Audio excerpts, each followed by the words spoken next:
back to The Short Game. This is a show where we discuss short video games, the kind of games that respect your time. My name is Nate Heininger, and I am joined by two Puzzle Master co-hosts. Laura Nash, how are you today? My mind is clockwork inside clockwork and mysteries, and it's all thrown. Awesome. And Shane, how are you? Shane Kelly? I'm just tapping frantically on the screen, hoping something happens. I know exactly how you feel. That was a lot of my experience with this as well. And on that note, today we're actually not discussing just one game, but a whole series of games. We thought it best to kind of include the whole thing.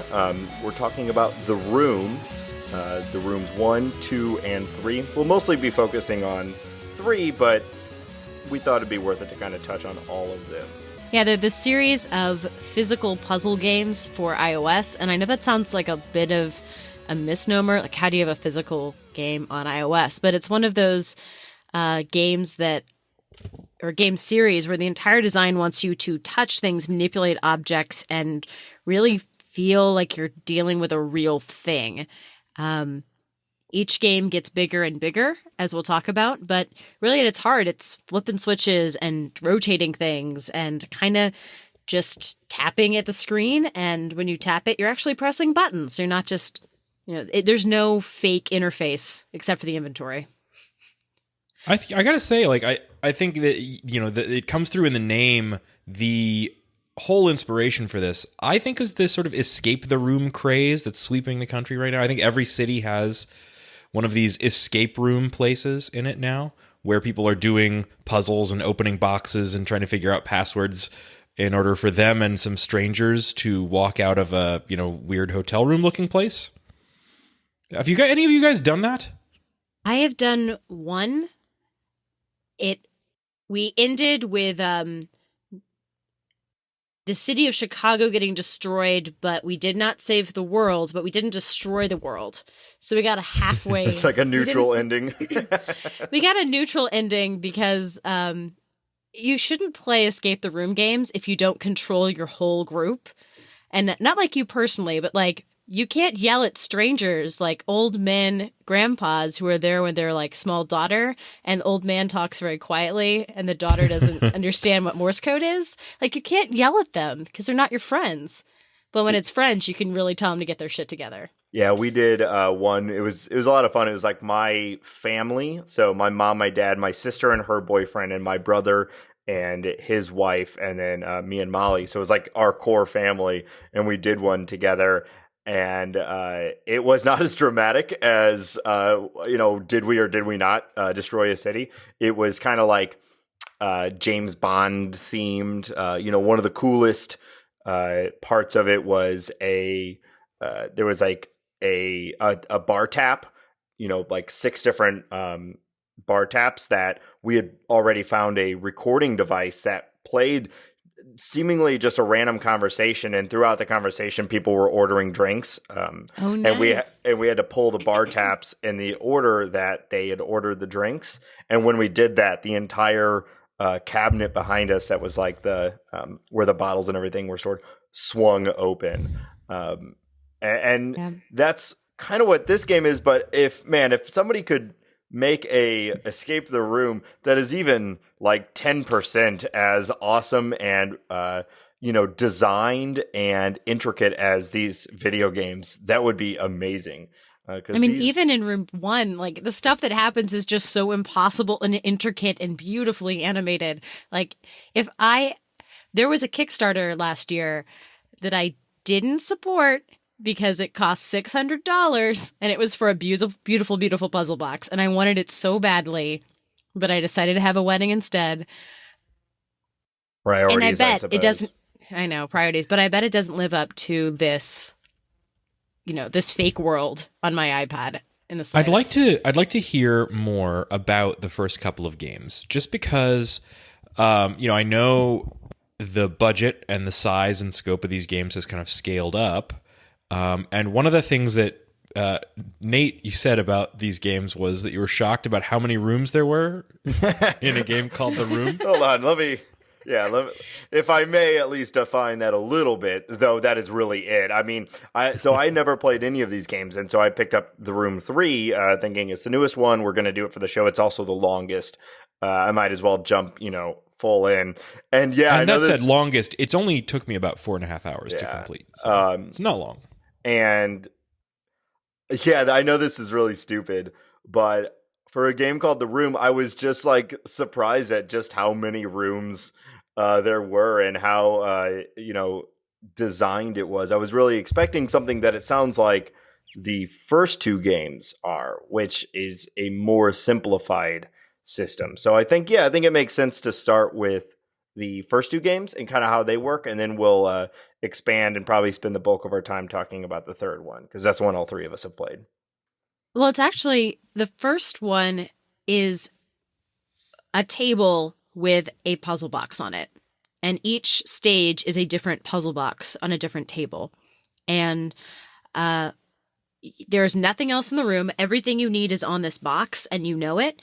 But the box is so tremendously intricate. And as you keep unlocking, it's a Matryoshka doll. It's that nesting doll thing where things just keep popping out and coming out. And the box keeps transforming and different puzzles keep showing up. And then you look through an eyepiece and you see different things written on the puzzle. And it's extraordinarily intricate. There's only a couple, but each box takes you quite some time to figure out how everything fits together. There's, at one point you do something and then a bunch of knights pop out of the top, like little, and then you have to turn them. And you're like, the gold knight has something on its back. How can I get that knight to rotate? So it takes all the intricacies of the later games, but it's all in one box.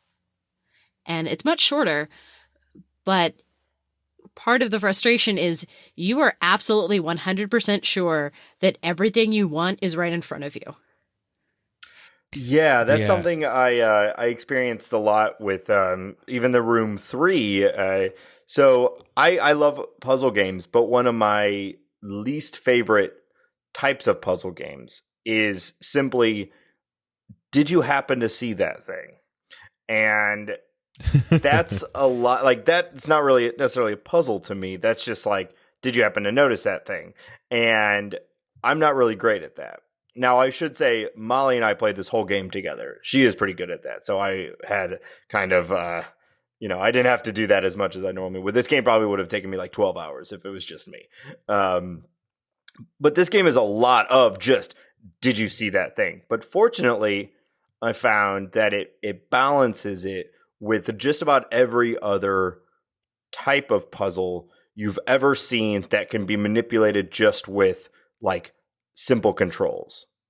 Right. And this does not require you to know Braille, Morse code, like ternary binary systems. None of that stuff comes into this game. It is what you need is in front of you. And I think the interesting thing about Room 1 is a lot of it is, did you notice that thing? But the thing, you just keep turning this box around because you know that this box is only so big and you could rotate it 30 times. And somewhere on there is a switch or a button or something you didn't press. Room 2, suddenly there's two tables or like multiple things in one room at a time. And that was pretty mind-blowing because suddenly you're in like a room, you keep traveling through time, and you're in a room and there may be like 3 or 4 things in that room. And then you have to solve all 3 or 4 things. You get to room 3 and there's this like hub with like 5 different rooms. Hallways and then elevators. each one of them, you go to other places, suddenly you're like not even in the house anymore. And I was just like, oh my God, I saw a human being on screen for the first time in the Room 3. Like, that wasn't a brief mystical revelation. It was like, oh my God, who's that thing? Yeah, Person. it is a little jarring too. Yeah, you're expecting it. I hadn't even played any of the other games. I was like, whoa, there's a person right there. And it's kind of just the imagery of it too. And we're going to talk more about the design as we kind of go through this. But you had mentioned like just kind of tapping at the screen, and Shane kind of even said it right out of the beginning. There was so much of this game where you're just like, see a thing and you're like, okay, I know that thing has to move, but you're not 100% sure how you move it. So you're just like swirling your finger on the screen, twisting, pinching, pulling, every like iPhone thing we've all been taught how to do. And then if you're playing it with 2 people, Like me and Molly, we had to look like insane people, or just both tapping frantically at the screen. I felt like, used to work at the Apple store, and you would see these people who have like never touched an iPad before, and they're just like frantically jabbing at the screen trying to figure out how it works. That's how I felt like 25% of the time on this game. Just fingerprints galore. When we were done playing this game, the iPad screen is just disgusting. All these fingerprints. One of the things that I really liked that this game I thought did really well, that because in a game that has that degree of like, tap on all the things, especially once it widens out to the point where there's like lots and lots of different areas that you could be exploring, and you might be moving things around, taking them from one area to another, to solve the puzzles. The thing that kind of really helped me along in places where I got stuck was the clues. And I thought this game was very generous with the clues, but not in a way that like I felt like detracted from the experience at all. It reminded me very much of old text adventure games, which I know, at least Laura has a lot of affection for, where, you're in fact, so there's this puzzle early on where you literally like the whole thing is a get lamp puzzle. And I was like, yep, this is very adventure game inspired. But the adventure game element that I was reminded of was Invisiclues. And I don't know if, Laura, did you ever actually have an Invisiclues booklet when you had any of your have an adventure games? Invisiclues. It's because they pace so well. That's what I like about the Invisiclues. Yeah, like what they do so well is they have for any place that you get stuck, they have multiple levels of hinting. So the lightest level of hint might be just something that tells you, hey, you should go back and have I'm thinking that there's something I could do to that box in the main room, just to keep you from wandering too far afield. And then the second level of hinting might be something like, that little knob on that box looks like it could turn if only I had a key. Things like that until finally it explains, hey, idiot, go get the key from the table and put it in the hole and then turn the damn knob. Sometimes that's necessary in order to move forward. Yeah, but I never really felt that stuck.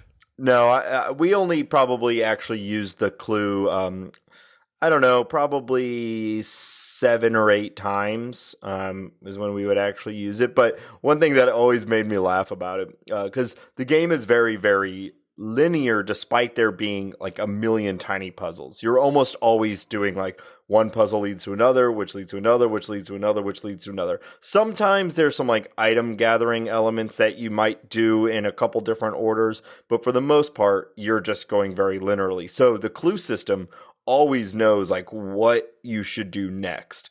And also it doesn't immediately present the clue, but if you haven't made the like successful action that you need to make, Dung. yeah, like it's like 30 Yeah. seconds and it just ding. And it's like, shut up, clue, I'm working on it. And then another 30 seconds later, ding. Like, I know you're up there. You're a glowing question mark in the top. I know leave me alone, clue. I swear, we know. Put the key in the box. I know. It's like, Hi, I'm Clippy. It looks like you're trying to open this puzzle box. yeah, Well, like we were doing a lot of the optional puzzles, and it was like, ding, have you not realized that you have everything you need to unlock that next door? And we're like, we're doing optional puzzles, clue. Shut up. Leave us alone.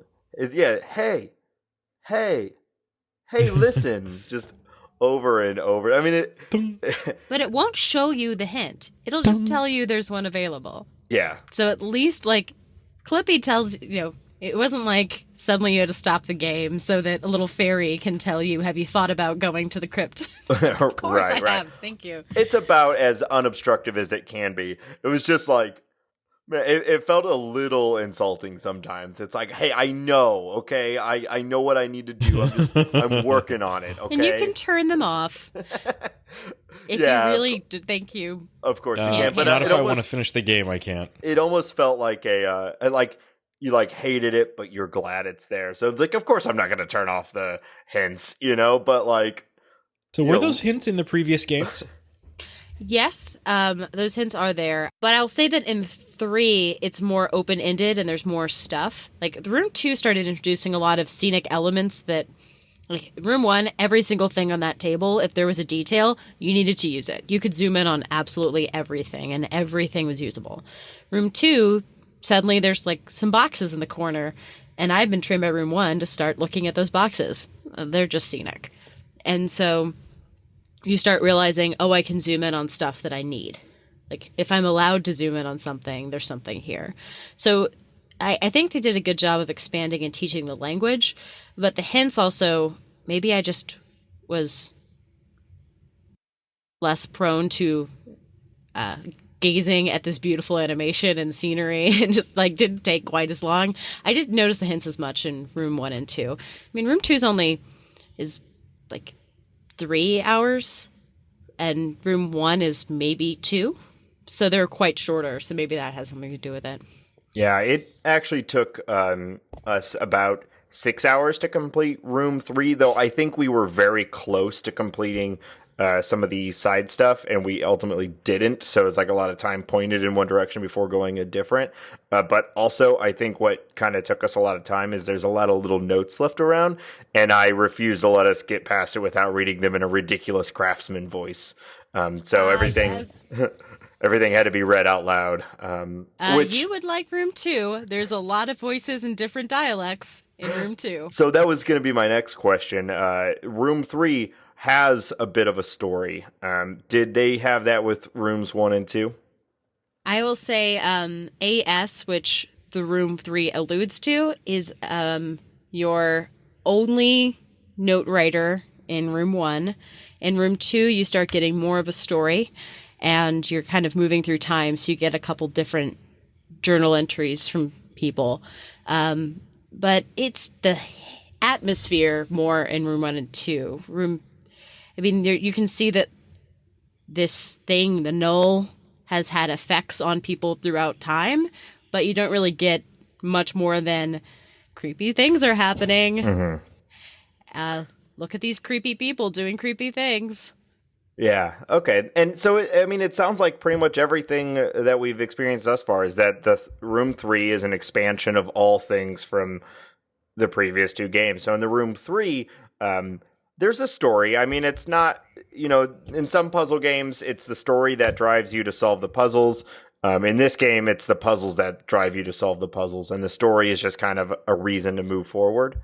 I didn't really feel like the story of the game was anything but fluff, but what story is there, I think, is pretty neat. It seems like there's, and it is kind of necessary, this story, to some of the puzzles. The story has to do with some sort of researcher called the Craftsman who's investigating some sort of, fifth element situation called the Null. Oh, the Craftsman's new? I don't know. Is the Null new? The Null is not new. You learn about the Null in 2, the Craftsman's new to 3. So Again, the story is not a spoiler, guys. I say it's necessary because it's it sort of answers, the impossible nature of some of these puzzles. Like, while all the puzzles have this beautiful design that feels very plausible, the machines seem very plausibly mechanical, and a lot of the movement is very well animated and things like that. There's also plenty of things going on in these puzzles that wouldn't be possible in a physical puzzle box in the real world, period. So having some sort of magic involved with the wizardry of the Null or whatever it is, I think, helps to kind of explain that and tie things together. And just sort of adds to the aesthetic. And I thought that all worked well together. Yeah, absolutely. When I say it doesn't drive the story, that's not really an insult to the, to the story. Like, I think of games like, almost like Thomas Was Alone, or some of those types of puzzle games that we've done where, like, you're almost playing it like the puzzles are fine and they're fun, but you kind of want to know what happens next, right? That is not this game. You're getting through the puzzles, so you get to find out what the next puzzle is.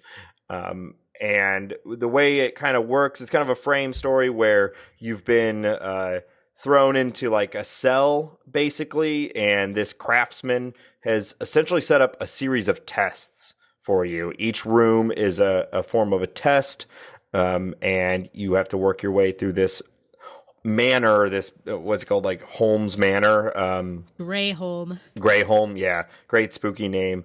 As you solve these literally hundreds, if not thousands, of puzzles, all kind of to build towards one final and major puzzle. And there's little notes and everything left around. That's your only real interaction with the craftsman. He's basically taunting you along, seeing if you're worthy.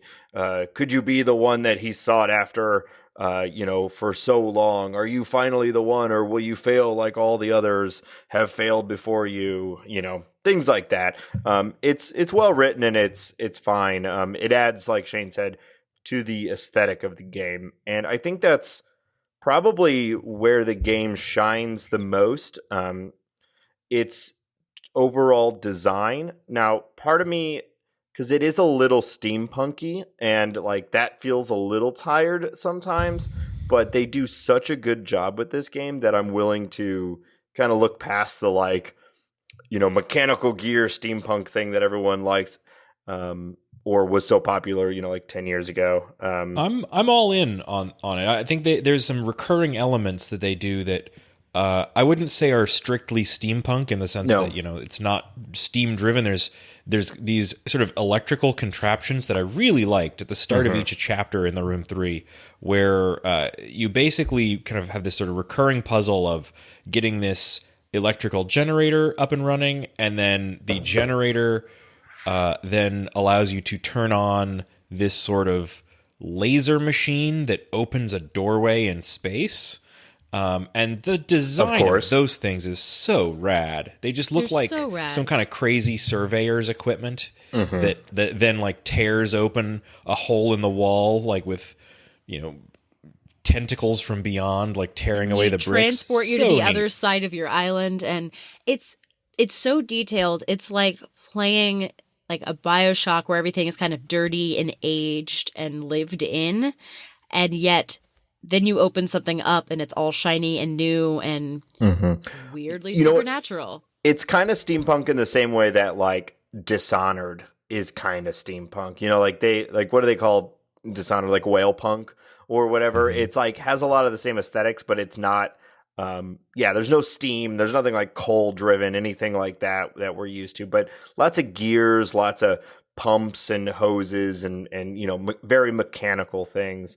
I know that the terms like that all come from cyberpunk, but I just have to imagine like what it would be if like punk wasn't the music of rebellion of the 90s. Like if these were all like steam ska, diesel ska. I had no idea where you were going with that. That's like Steamo. Like, where are you going? Steamo. These are the hard questions. What if it was Steam Ska? I guess we'll never know. I bet there's an alternate universe somewhere where it's Steam Ska. We can reach it through the null. Yes, the null will lead us. I mean, we're talking how detailed these things are. So Fireproof put out this crazy infographic, which we'll link to, that on how the game grew in size. And the first game was made by 4 people, and the app was 210 megabytes. And the last one was made by 11 people over 20 months and was 1,010 megabytes. Like, these games exploded, and you can see every penny of the money they spent on it, every penny of every single second they spent on code and just visual design. There's so much of it. Yeah, I'm not usually a big like collectible, like real life collectible of things. Like I don't have much like game memorabilia or anything like that. Like I've got some pretty rad posters of things. Like actually, Laura, you got us some pretty awesome ones for our wedding.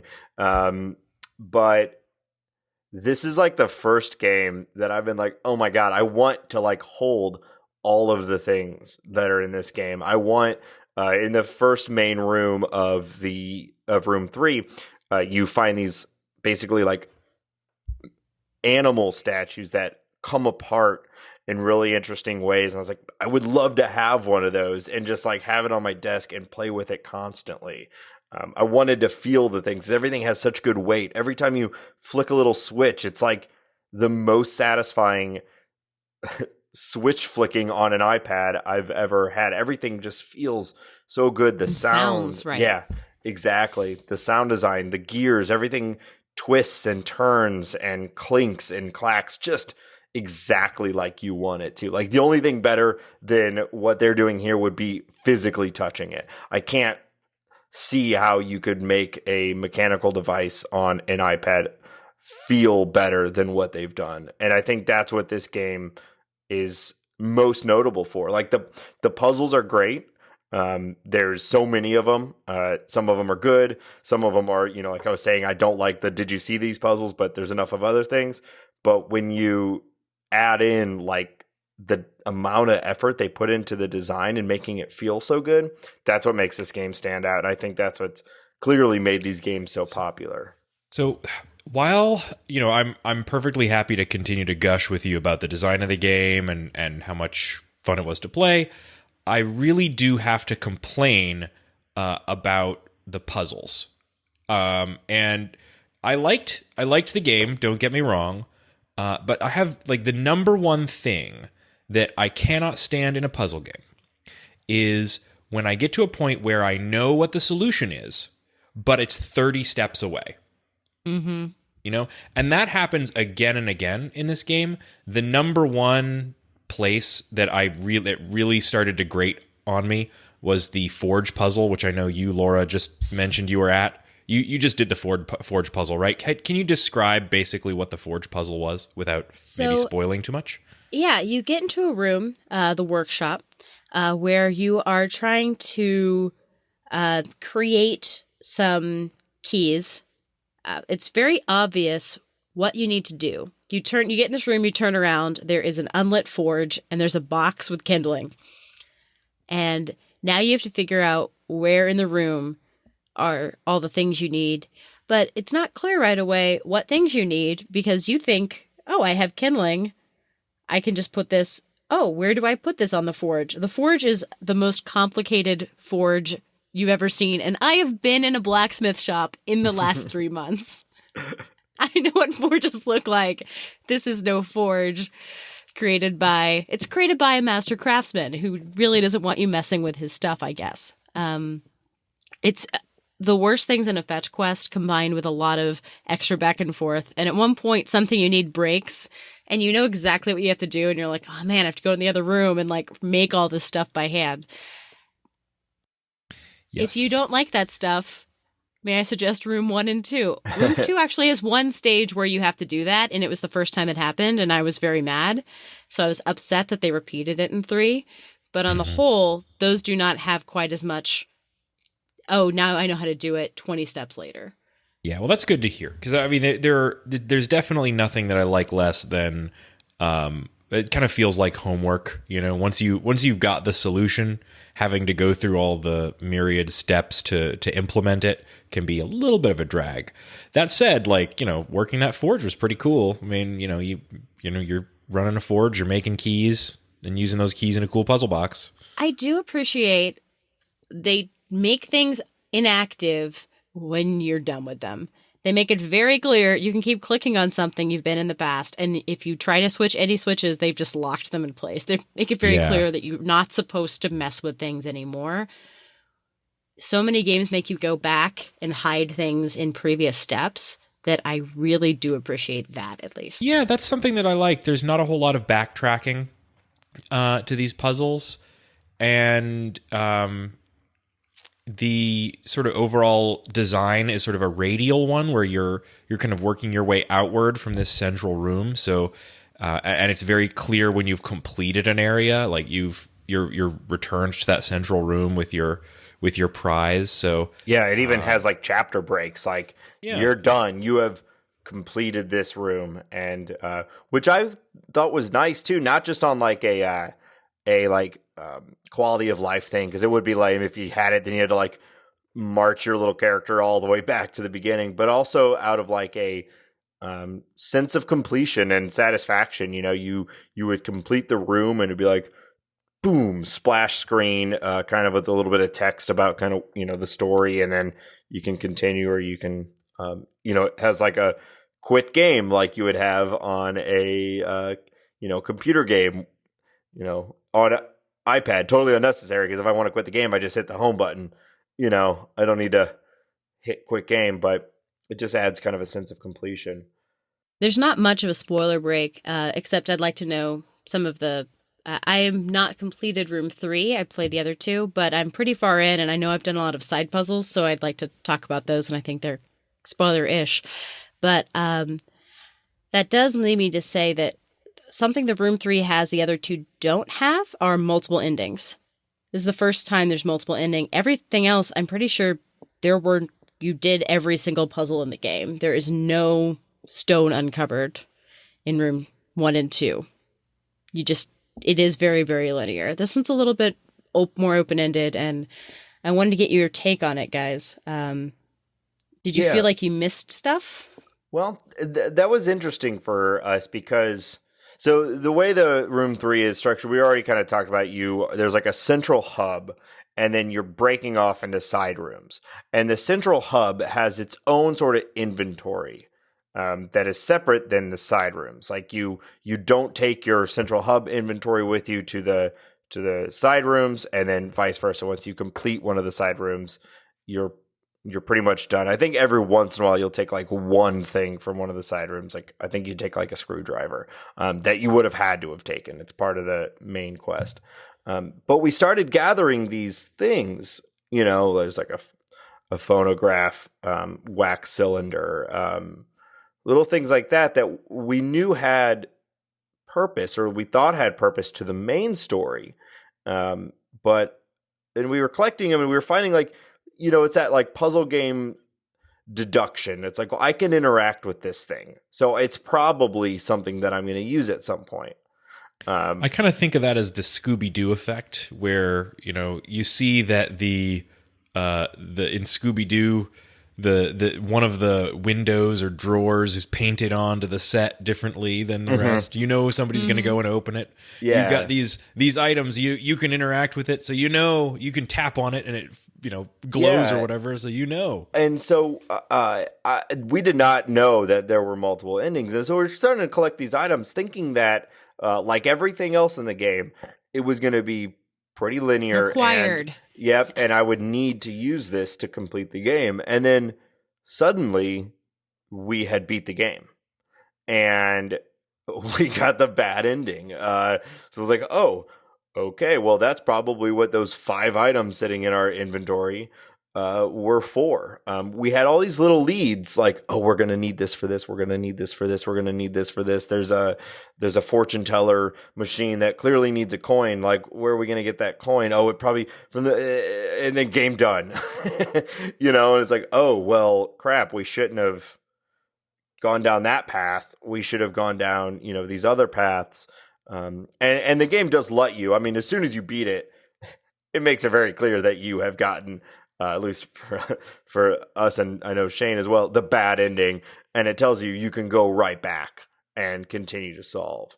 But I was pretty surprised. We are wandering the mansion a lot between breaks. Like, we have been like poking around, and we've solved a lot of side puzzles. So I'm guessing based on that, I didn't realize there were alternative ending until I started doing a little research, until you guys said you got the bad ending, and I thought you were making a joke. Yeah, because I mean, how because often... there is only one ending of the other 2 games, so I just assumed. And what like hardcore puzzle game has alternate endings, right? And that actually made me think more. And Shane, you said this first. We were talking about this game a couple days ago. That there's a lot of things about this game that make you think of an adventure game. Yeah. More so than a puzzle game, and much more so, yeah. And in it lot definitely of ways has the feel of there's that navigation, use X on Y type, that's the interactions that you have in classic adventure games. Mm-hmm. But I will say that I enjoy that. I think the stuff you need for different endings is isolated in the mansion, and the stuff you need to beat the game are all in side rooms. So I'm guessing if you go back, you're just dealing with the mansion. Right. I can't imagine that they would let you go back with no ability to get certain endings. Mm-hmm. But maybe, I mean, maybe there's like a perfect run where you had to have collected a certain item from each side room to, No, the inventories are completely separate, so yeah. it actually confused me at times. I think that if you go back, you just do stuff in the house. Yeah. That's my guess. And that makes the most sense. And that's where we were getting all these tiny leads before ultimately just kind of like beating the game and being pretty surprised at when you get a bad ending. And it is a bad ending. But I think that's cool. Which I really want to hear about after the spoiler break. Yeah, I mean, let's have it now. Okay, so yeah, there's not gonna be a whole lot more, I think, after the spoiler break. So before we do that, I think we should say, where you can get this game or how much each of these games cost and what they're available on. So the rooms, all three of them are available on iOS and Android. The room 3, the newest one, I believe, is $6.99. Maybe it's $5.99. Totally worth the cost. It's a full game. Totally worth the cost. This is the first game that I played. We got an iPad, and I couldn't think of a better game to like break in the new iPad with this than with this. It's also on Android, and rooms 1 and 2 are on Windows. And room 1 has dropped to $1. Totally worth it. iOS, which is ridiculous. Yeah, I'm going to go. So we're going to go backwards. Like, this is so anti how I normally do things. Like, I not too long ago decided that I don't know enough about. I've not watched enough like Star Trek, even though I love Star Trek. So I'm like, all right, let's do it. And I'm currently in the middle of the 3rd season of the original series, and I'm working my way from the beginning all the way, to get current. And that's how I normally do things. If I want to get into a series, I have to start from the beginning. And for this one, starting on the 3rd, and we'll go backwards. So it's going to be like devolving down to the simplest form. And I have to imagine that going to be super confident going into the room 1 after the like intricacies of room 3. But I'm excited to play them, especially after talking to you about them. I mean, Room 1 was also insanely successful. I mean, I think I heard that Fireproof Games just wanted to break even. There was a small studio, and they're like, I just want to break even. And they broke even in a week because this was released in 2012, sorry. And there weren't a lot of great games on the iPad at the time. And it became Game of the Year, won a BAFTA. Yeah, it's pretty cool. I mean, this is not... like, if you've played a lot of puzzle games, it's a pretty straightforward game. But I don't think it's an easy game. This isn't like a necessarily casual game. So for that many people to download, especially, when iPad was still kind of in its infancy, and for it to get so popular, I think is a testament to the game's overall design, that enough people bought it, enough people stuck with it. And then now they're just running with it. And it's, I have to imagine there's going to be a room 4, which it will be like 12 hours long and, on PS4 or something. But they've really hit something with this series. They did a VR game about jetpacks, so Lord knows what they'll do with room 4. Ooh, the room in VR would be interesting if they could. Oh, I'd be so into that. If they could get the controls good of where, I don't know, there'd have to be some sort of haptic feedback. I don't really know exactly how. There's a game that I really can't wait to try out in VR that is sort of a puzzly game. It's called I Expect You to Die. Have you guys heard about this one?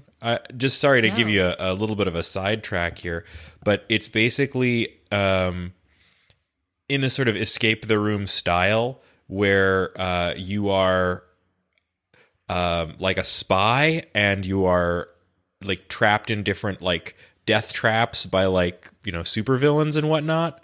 Like you might be in a car that's rigged to blow, or you might be it's the name is of course a reference to that. Well, Mr. Bond, I expect you to die, from Mr. Doctor No, and it's getting really really good reviews. So I'm looking forward to that one.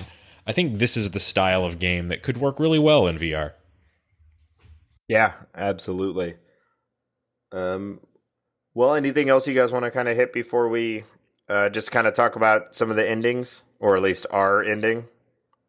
No, and I just really want to hear what your ending is, and then I want to talk about some of the random stuff I found in the house, and hopefully not spoil you guys too much. Okay. Well, so this is your spoiler break.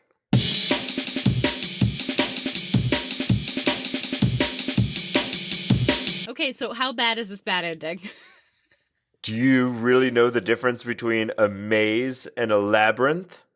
Well, it turns out if you get the bad ending, it wraps you back around to the beginning when you're sitting on the train when you're reading the very first letter.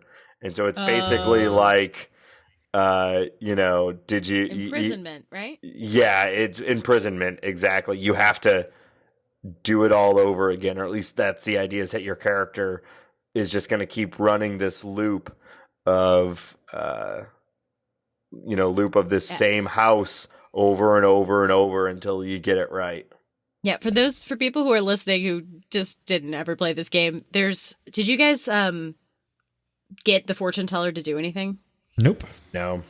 Okay, so we're on the third fortune teller card because we've been solving stuff in the house. So far she's dealing cards, and I think based on what you're telling me, I think each card is a different ending. So yes, imprisonment is the first card she lays down. Okay. So I'm guessing the endings are based on the cards.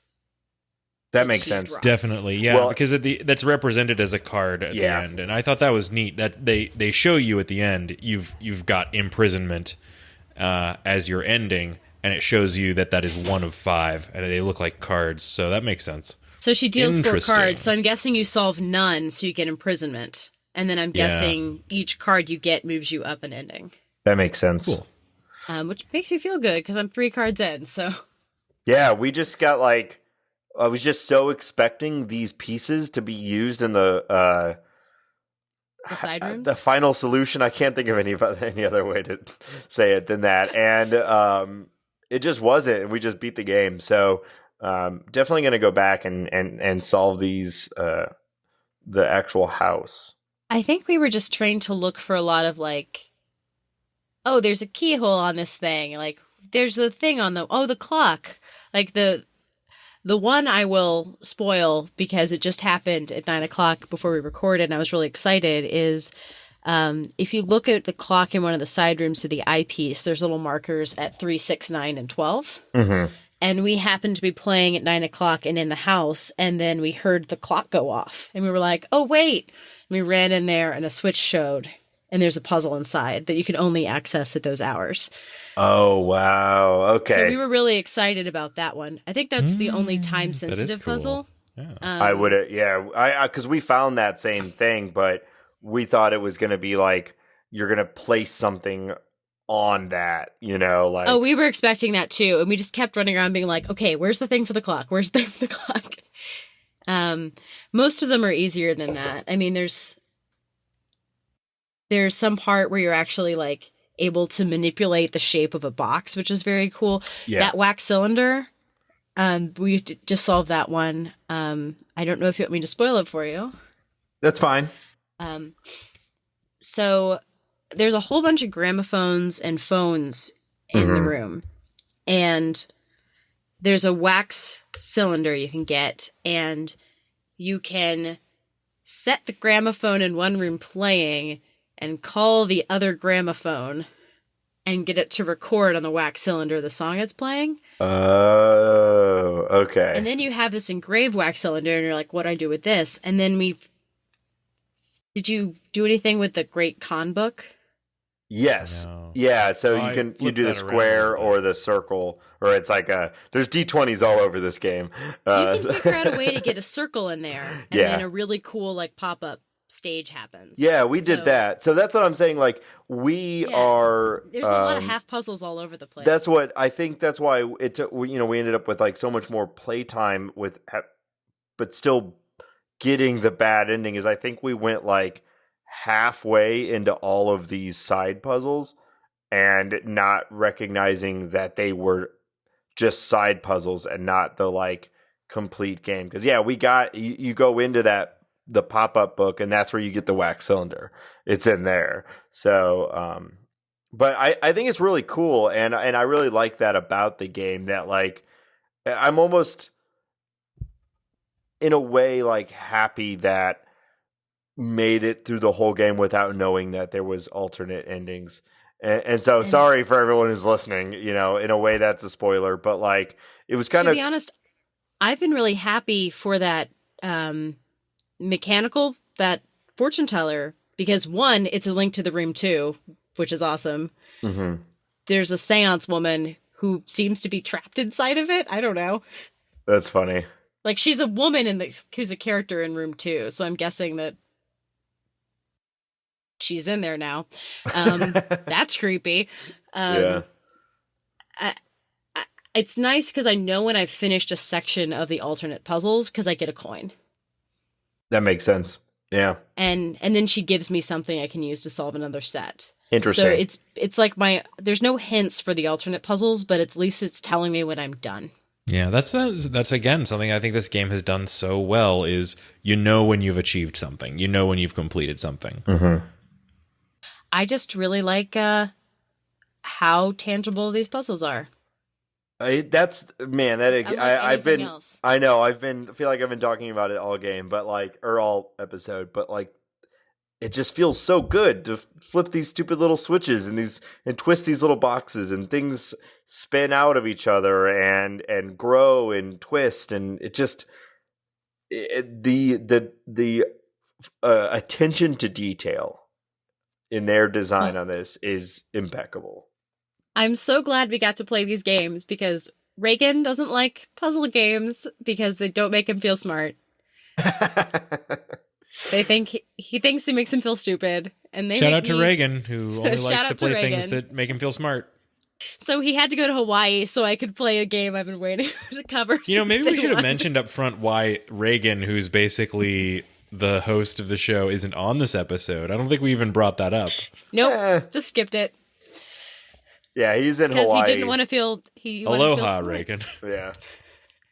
All right. So, and of course, we take the opportunity to make sure we make fun of him on the episode that he's not on. This is maybe the 3rd or 4th time out of like 110 episodes that he hasn't been on. So, well, I had a blast playing this puzzle game. I'm always down to doing puzzle games with you guys. So, anytime one comes up, I say we continue doing it. And to our listeners, I hope you have enjoyed. If you're listening now and have played it, I hope you've enjoyed it as much as we did. And if you haven't, I think it's safe to say that we all recommend this game. I mean, it's not perfect. I think we've all had our own like personal kind of gripes with some of the puzzles, but overall, I think this is a great game and something that's worth picking up. Yeah, and if you want something smaller, pick up the room 1. It's just as satisfying, but it's a lot more digestible. Yeah, I would highly recommend any of these 3 games, even though I've only played one of them. If you recommend the room 1, and it's an even shorter version of this lovely short game, I'm all on board. Well, if you would like to tell us how much you loved this game or any other game that you think we should play, we love hearing from you. It is one of the most fun things that comes from this show is when you guys reach out to us. You can reach out to us on our website at theshortgame.net or on Twitter at _shortgame. Or if you're feeling generous, you can leave us an iTunes review. We love it when we receive great iTunes reviews. And actually, on that note, just a quick shout out to some dude 84799 for his fantastic review of us, saying we all have great radio voices. We really appreciate thanks, some dude 84799. From the bottom of our hearts, we really do. Or if you don't want to do that, tell a friend. We don't really advertise this show or anything, so we rely on word of mouth. So we love hearing from you and receiving those reviews. You can follow me on Twitter at NateSTL. And Laura, where can people find you? You can find me on Twitter at Laura J. Nash. Awesome. And Shane? I'm on Twitter at 8BitShane. All right. And until next time, Thanks for listening to the short game.